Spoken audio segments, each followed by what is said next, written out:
찬송하리로다. 그 백성을 속량하셨도다. 오늘은 사가랴의 노래를 통하여서 우리 안에 이 구원의 감격이 회복되기를 원하고, 또 성숙한 구원으로 나아갈 수 있는 그런 은혜가 있기를 원합니다.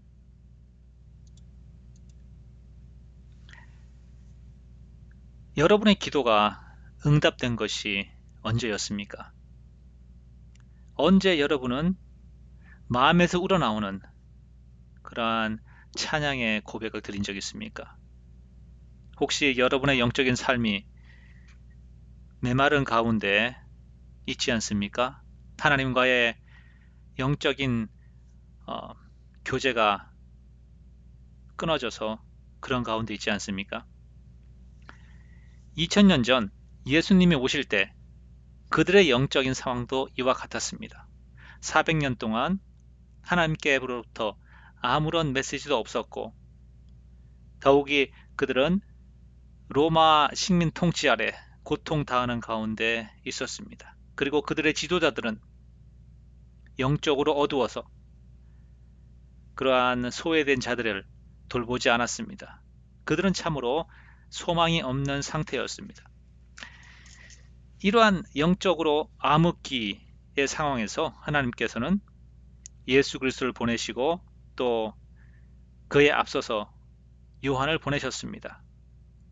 세례 요한이 태어났을 때 사가랴는 하나님이 이제 시작하신 놀라운 구원에 너무 감격해서 노래를 하였고, 오늘은 그 노래를 통하여서 구원에 대하여서 우리가 새롭게 몇 가지 사실들을 확인하고, 그를 통하여서 우리의 믿음이 다시 살아있는 믿음으로 회복되기를 원합니다. 자, 구원에 대하여서 세 가지 우리가 알아보도록 하겠습니다. 첫 번째로는 하나님께서 주도적으로 구원을 행하셨다는 것입니다. 67절 누가복음 1장입니다. 그 붙인 사가랴가 성령의 충만함을 받아 예언하여 이르되 찬송하리로다. 주 이스라엘의 하나님이여 그 백성을 돌보사 속량하시며 우리를 위하여 구원의 뿔을 그 종 다윗의 집에 일으키셨으니. 이들이 왜 나라를 잃고 고난 가운데 있습니까? 그것은 하나님을 버리고 이방 신들을 쫓았던 이들의 죄 때문이었습니다. 어쩌면 이들의 고난은 당연한 것처럼 보였습니다. 자, 이러한 상황에서 하나님과의 깨어진 관계를 회복하기 위해서 누가 먼저 회개하고 하나님을 구해야 되죠? 네, 이스라엘 백성이 먼저 시작을 해야죠. 그런데 이 구원은 하나님께서 먼저 시작하셨다는 것입니다. 68절에 보니까 그 백성을 돌보사 속량하시며, 하나님께서 먼저 주도적으로 백성에게 오셔서 구원을 베푸셨다는 것이죠. 속량하시다는 표현, 우리가 한번 생각해 보기를 원합니다. 구약 성경에 따르면 만약 여러분이 빚을 져서 빚을 갚지 못해 노예로 팔려가게 되었습니다. 그러면 여러분의 형제나 아니면 가까운 친척 중에 누군가가 여러분의 빚을 대신 갚고 여러분을 그 노예에서 해방시켜야 합니다. 이것이 하나님의 법이었습니다. 68절에 보니까 누가 그 백성을 속량하시죠? 하나님께서 백성의 죄값을 대신 지불하시는 것이죠. 십자가 위에서. 그러고서는 69절에 우리를 위하여 구원의 뿔을 일으키셨다, 이렇게 말합니다. 성전 회막에 가면 제단이 있고 제단의 네 기퉁이에 뿔이 있습니다. 이 뿔에, 물론 이제 제단은 희생 제물을 태우고 그 뿔에 이제 피를 바르는 것이죠. 한 가지 사실은 구약 시대에 억울하게 누군가의 핍박을 받아서 생명의 위협을 느끼는 사람, 누구든지 이 제단 뿔을 잡으면 그 생명을 보존할 수가 있었습니다. 누구도 제단 뿔을 잡고 있는 이상 그 사람을 죽이지 못했기 때문이죠. 이와 같이 예수님은 우리에게 있어서 구원의 뿔과 같습니다. 그래서 성경은 말하죠. 누구든지 그리스도 예수 안에 있으면 결코 정죄함이 없다고 말합니다. 그리고 이런 놀라운 구원을 우리의 잘남이나 우리에게 어떤 어, 잠재력이 있어서 선을 행할 어떤 잠재성이 있어서 그렇게 하신 것이 아니라 자비와 신실하심에 의해서 행하였다고 성경은 말하고 있습니다. 이것은 주께서 예로부터 그 거룩한 선지자의 입으로 말씀하신 바와 같이 우리의 원수에게서와 우리를 미워하는 모든 자의 손에서 구원하시는 일이라. 우리 조상을 긍휼히 여기시며 그 거룩한 언약을 기억하셨으니 곧 우리 조상 아브라함에게 하신 맹세라. 하나님께서 구원의 불을 일으키신 것은 그 조상들에게 하신 약속, 그리고 그 약속은 또한 하나님께서 그 조상들에게 보이신 자비하심, 은혜이며, 또한 이것은 더 위로 올라가서 아브라함에게 하신 맹세까지 올라간다고 말합니다. 71절에 보니까 우리의 구원이 악을 행하는 자들의 손에서 구원한다 이렇게 하지 않으셨습니다. 우리를 미워하는 모든 자의 손에서 구원하신다 말하고 있습니다. 자, 여기서 구원의 기준이 선과 악에 의한 것이 아니라는 것입니다. 여기서의 기준은 하나님이 우리에게 긍휼을 베푸시느냐, 우리를 자기 백성으로 삼으셨느냐 아니셨느냐, 그 차이가 있는 것이죠. 그래서 그들이 선하거나 악하거나 여부에 상관없이, 우리가 선하거나 악하거나 여부에 상관없이 우리를 대적하는 모든 자의 손에서 우리를 구원하신다는 것입니다. 이것이 하나님의 자비하심이고, 또 이것은 하나님께서 하신 그 약속, 언약을 지키시기 위한 것이다 말하고 있습니다. 여기서 모세에게 하셨던 하나님의 그 약속을 잠깐 생각해 보기로 합니다. 자, 하나님께서 모세를 통하여 이렇게 말씀하시죠. 너희가 내 계명을 지키면 너희가 복을 받고 어기면 저주를 받을 것이다. 네. 그런데 물론 이것이 기본적인 원칙이죠. 그런데 이것이 복을 받기 위한 유일한 길이라고 한다면, 네, 그들은 참으로 소망이 없는 그런 존재입니다. 왜냐하면 모든 인간은 죄성으로 가득 차 있기 때문이죠. 하나님께서 이것을 아시고, 그들의 소망이 없음을 아시고 하나님께서 다시 모세에게 이렇게 말씀하시죠. 그런데 나중에, 이렇게 직접 말씀하신 게 아니라 제가 이렇게 풀어서 쓴 겁니다. 하나님의 의도를. 너희가 너의 죄 때문에 고난을 당하게 될 것이다. 그때에 내가 모세와 같은 다른 한 선지자를 너희 가운데 세울 것이다. 보낼 것이다. 그리고 그가 복을 받는 새로운 길을, 더 나은 길을 보여줄 것이다. 그의 말을 들으라. 그의 말을 들으라. 1400년 이후에 또 다른 선지자 예수 그리스도께서 복을 받는 새로운 길을 여셨죠. 그것이 바로 죄 용서로 말미암는 구원인 것입니다. 자, 아브라함에서부터 모세까지, 그리고 다윗, 그리고 예수 그리스도에 이르기까지 2000년의 시간을 거쳐서 하나님은 신실하심과 자비하심을 그들에게 보여주셨습니다. 그리고 예수 그리스도가 그 하나님의 그러한 신실하심과 자비하심의 하이라이트, 클라이막스로 오신 것이죠. 이러한 놀라운 구원의 목적이 무엇입니까? 바로 주님을 온전히 섬기기 위한 것입니다. 우리가 원수의 손에서 건지심을 받고 종신토록 주의 앞에서 성결과 의로 두려움이 없게 섬기게 하리라 하셨도다. 이 약속을 지키기 위해서 하나님께서는 자비하심과 신실하심을 대대로 보이신 것이고, 마지막 때에 예수 그리스도를 보내신 것이죠. 자, 우리가 죄와 사망에서 노임을 받았습니다. 자유인이 되었습니다. 그러면 우리가의 목적은 무엇입니까? 우리가 할 삶의 궁극적인 목표는 바로 주님을 온전히 섬기는 것입니다. 바로 이것이 구원의 완성이죠. 이것이 왜 구원의 완성입니까? 바로 주님을 온전히 섬길 때에 우리는 하나님으로부터 내려오는 그러한 무한한 복을 충분히 누릴 수가 있는 것입니다. 예수 그리스도의 사역을 통하여서 우리가 어떠한 두려움도 없이 하나님을 온전히 섬길 수 있게 되었습니다. 어떻게요? 죄 때문에 염려하십니까? 그리스도 안에서 죄 용서가 보장받았습니다. 죽음이 두려우신가요? 그래서 이 땅의 삶 때문에 좀 더 오래 살기 위해서 주님을 섬기는 것이 힘듭니까? 예수 그리스도 안에서 영원한 생명을 보장받았습니다. 무엇을 염려하시고 두려워하십니까? 어떻게 섬기는지 모르겠습니까?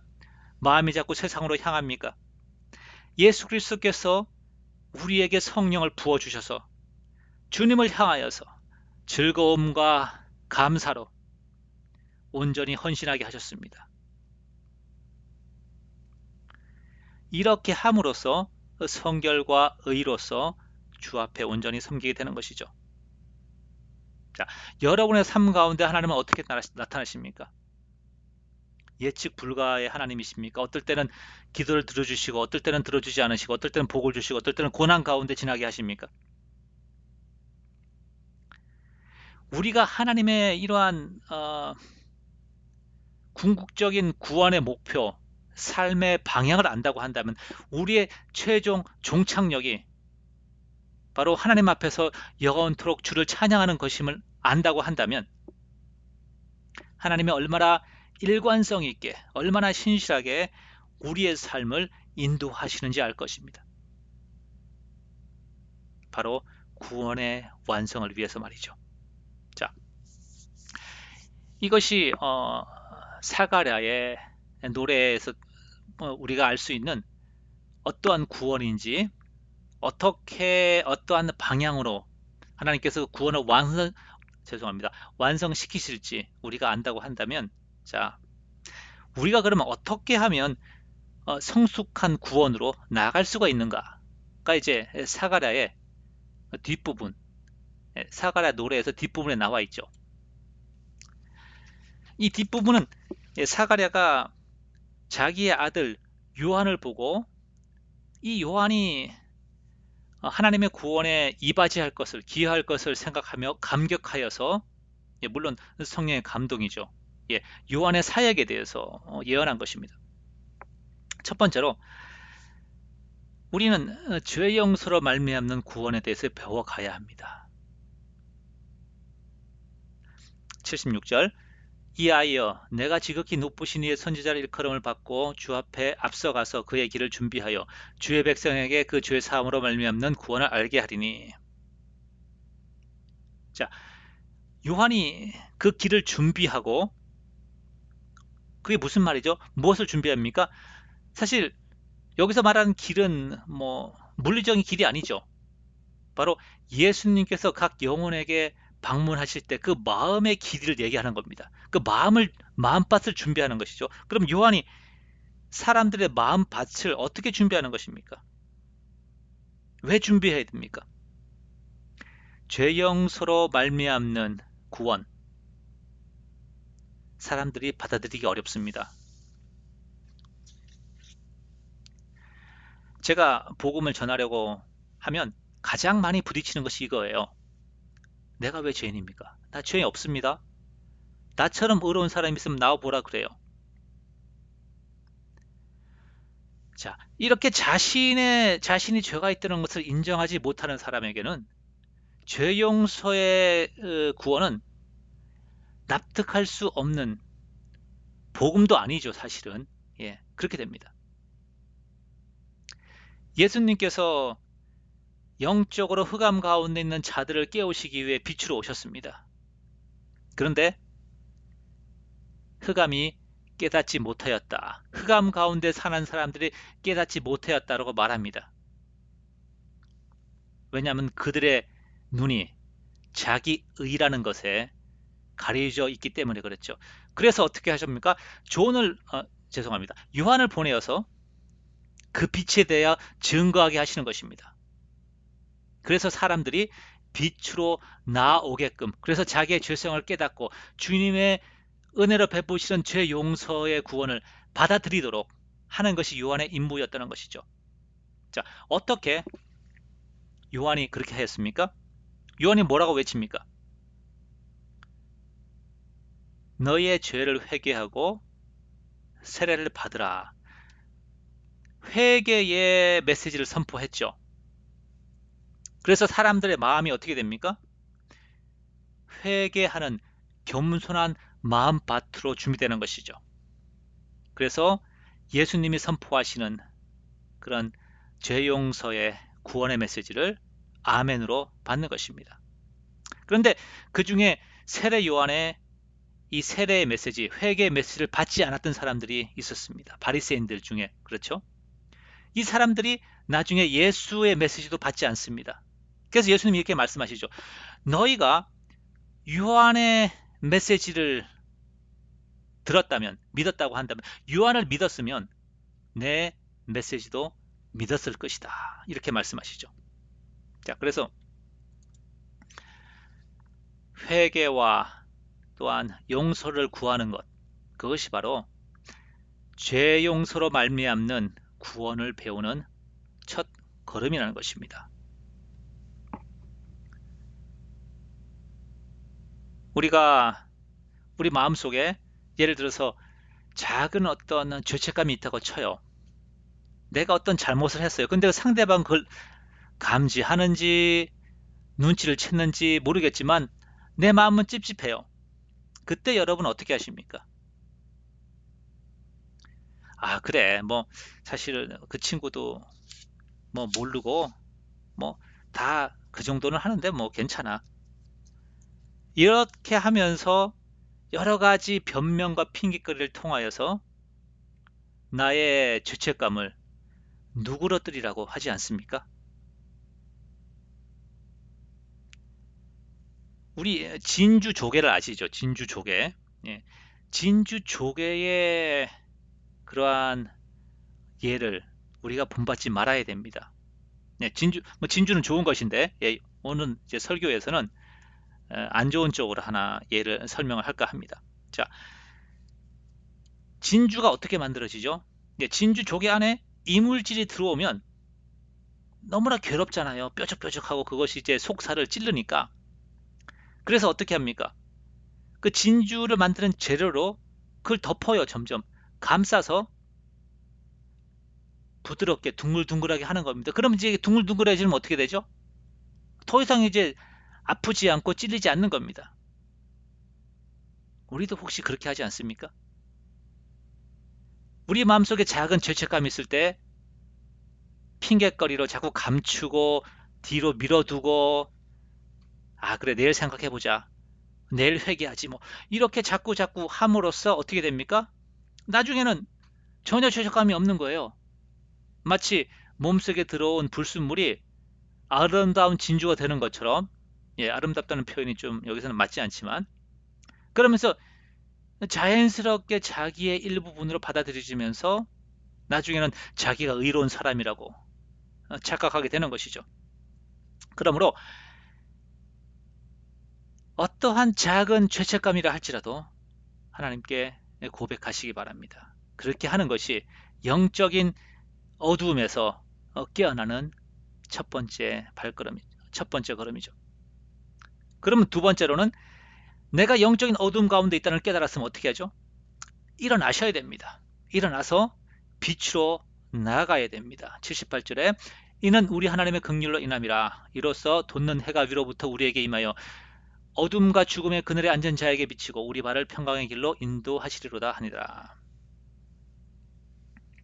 우리가 영적으로 성숙하면 성숙할수록 내가 얼마나 죄인이고 소망이 없는 자인 줄을 깨닫게 되는 것이죠.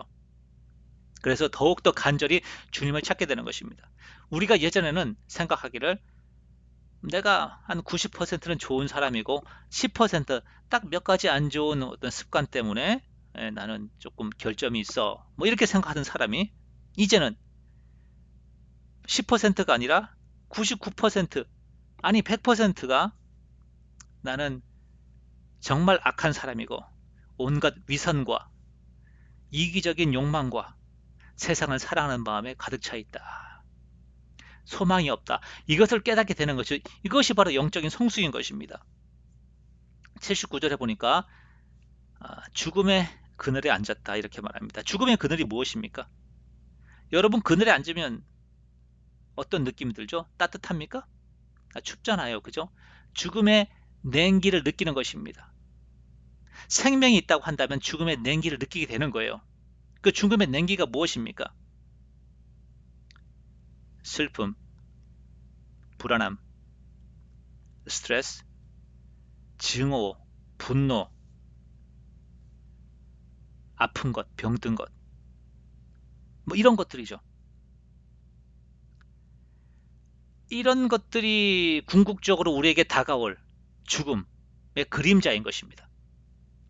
자, 이러한 죽음의 냉기를 느낄 때에, 죽음의 냄새를 맡을 때에 여러분 어떻게 하십니까?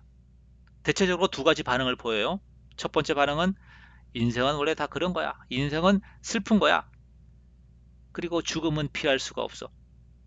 여러분 죽음은 피할 수가 없습니까? 성경은 말하기를 생명의 길이 있다고 말합니다. 영생의 길이 있다고 말하는 것이죠.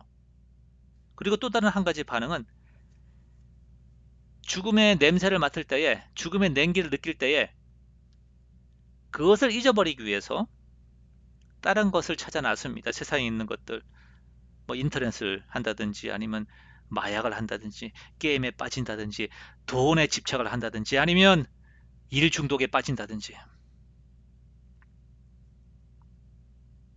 어떻습니까? 오늘도 얼마나 많은 순간 죽음의 냉기를 느끼시고 죽음의 냄새를 맡으셨습니까? 그러한 죽음의 냄새를 맡을 때에 여러분이 어둠 가운데 앉아 있다는 사실을 깨닫기 바랍니다. 죽음의 그림자가 나에게 드리워졌다는 사실을 깨닫길 바랍니다. 그리고는 그 자리에 앉아 계시지 말고 일어나서 지금까지 살아왔던 삶의 패턴들을 버리고 빛 대신 주님께로 나가기 원합니다. 믿음이 무엇입니까? 믿음은 주님께 가는 것입니다. 무슨 선한 일을 행하는 것이 아니라. 그리고 세 번째, 주님의 시간을 기다리시기 바랍니다. 아이가 자라며 심령이 강하여지며 이스라엘에게 나타난 날까지 빈들에 있으니라.